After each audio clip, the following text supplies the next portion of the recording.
All right, the Detroit Pistons agree to terms with Big Three MVP, former Phoenix Sun, former Atlanta Hawk, former Brooklyn Net, former NBA All-Star Joe Johnson. They will be waving goodbye to Michael Beasley. So they're going to bring in Joe Johnson. He probably going to have a bench role, but let's talk about it. We back. Motor City Sports Talk in the building. Make sure you hit that subscribe button, bell icon button. Won't miss another video. Share the video.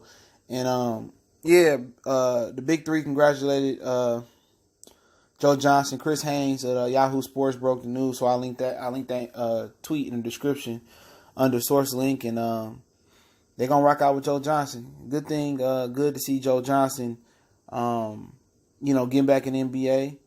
He had a good run in the Big Three, MVP, championship, and he'll be the first Big Three player that go from the Big Three back to the NBA or to the NBA. So he gonna be a Jeopardy question one day or something like that. Man, he might be on Trivia Crack or something. But a lot of people, saying, oh, Pistons always getting old stars. It is what it is. Derrick Rose, he old and beat up. People say, well, Derrick Rose only 30. His body like 50.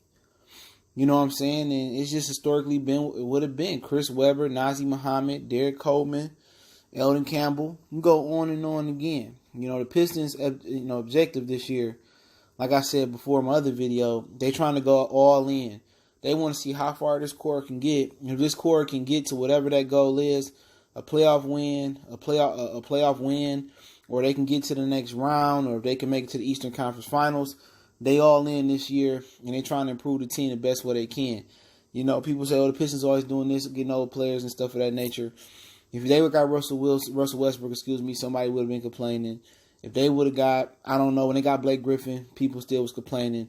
So, at the end of the day, they doing what they can do. It's a cap. You know what I'm saying? It's hard to, fit people under the cap when Reggie Jackson, Andre Drummond, Blake Griffin taking up, 70-75% of the cap room. And, you know what? They're going to hopefully get something out of the veterans and see what they can give. But Joe Johnson not going to come here and just be the all-star Joe Johnson. He's going to have a roll off the bench. He might start here and there on rest nights when guys injured. But I think it's huge for Ice Cube. I'm going to say support the big three. Support black businesses and ventures, man. It's huge for him for this to happen. And hopefully he continue to expand. He went from FS1 to CBS this year.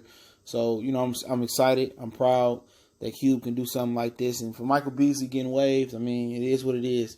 Beasley had all that hype coming out of Kansas State, coming out of high school, coming out of college, and he just never materialized. And I think he was a head case.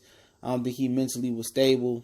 He was a huge rebounder, good on the block. He could score. He just, I just think being that big man at Kansas State in the Big 12, he was a regular size forward in the NBA. He was a positionless guy. Had he come to the NBA these days where it's a positionless league, kind of get you in the mind of Zion as far as Zion don't have a true position.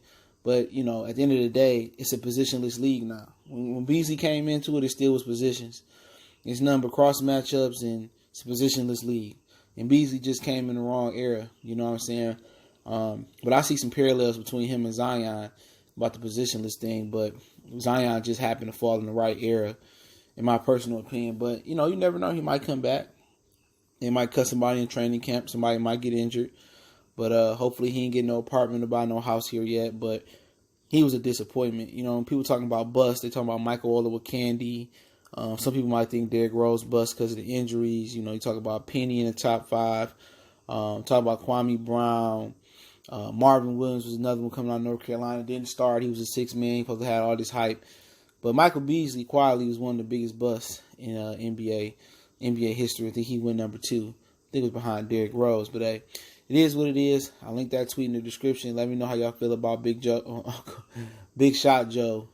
Coming to the Pistons and agreeing to terms. Happy for him. Happy for the Big Three. Happy for the Pistons. And the season is, it's about a little bit over a month away, I think. So we ticking down. I think we open up in Indiana. And then we got a home game versus Atlanta, I believe. But hey, it's Motor City Sports Talk. Don't forget we on Facebook, Instagram, Twitter.